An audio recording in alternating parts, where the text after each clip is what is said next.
எப்படி ஓபிஎஸ் அவர்களை வந்து பொதுக்குழுவை கூட்டி இபிஎஸ் அவர்கள் வெளியேற்றினாரோ அதே மாதிரி செங்கோட்டையனை வெளியேற்றிட்டா?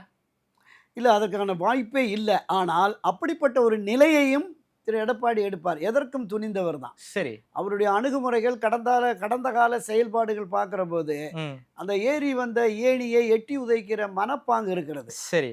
அப்ப இந்த எதிர் நிலைப்பாடு தொடர்ந்து அவரை புறக்கணிப்பது என்பது அவரை மட்டுமல்ல, யாரெல்லாம் கட்சி ஒன்றிணைய வேண்டும், ஒருங்கிணைய வேண்டும் என்று வலியுறுத்துகிறார்களோ, அவர்களுக்கு எதிரான போக்கையும் திரு எடப்பாடி தொடர்ந்து கடைப்பிடித்ததால் தான் இப்போ இந்த இது வந்திருக்கு.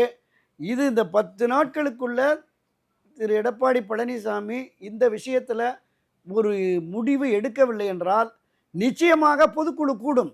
அந்த பொதுக்குழுவுல வாக்கெடுப்புக்கு விடுங்க அப்படின்னு வரும். எடப்பாடிக்கு எதிராக நிச்சயமாக பொதுக்குழுவா? எடப்பாடிக்கு எதிராக போர்க்குரல் எழும்பும். நான் இன்னைக்கு எழுதி வச்சுக்குங்க. கிட்டத்தட்ட அந்த இருக்கிற 2000க்கும் மேற்பட்ட பொதுக்குழுல 500க்கும் மேற்பட்ட பொதுக்குழு உறுப்பினர்கள் இவர்கள் ஆதரவு நிலையில் இருக்காங்க. அது பெரிய அளவில் வெடிக்கலை. இது சரி.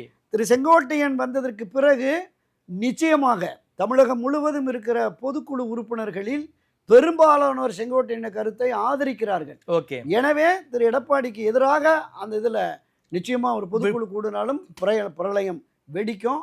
ஒரு இறுதி தீர்வு நிச்சயமா கிடைக்கும். அது அதிமுகவை காப்பாற்றுகிறதாக இருக்கும்.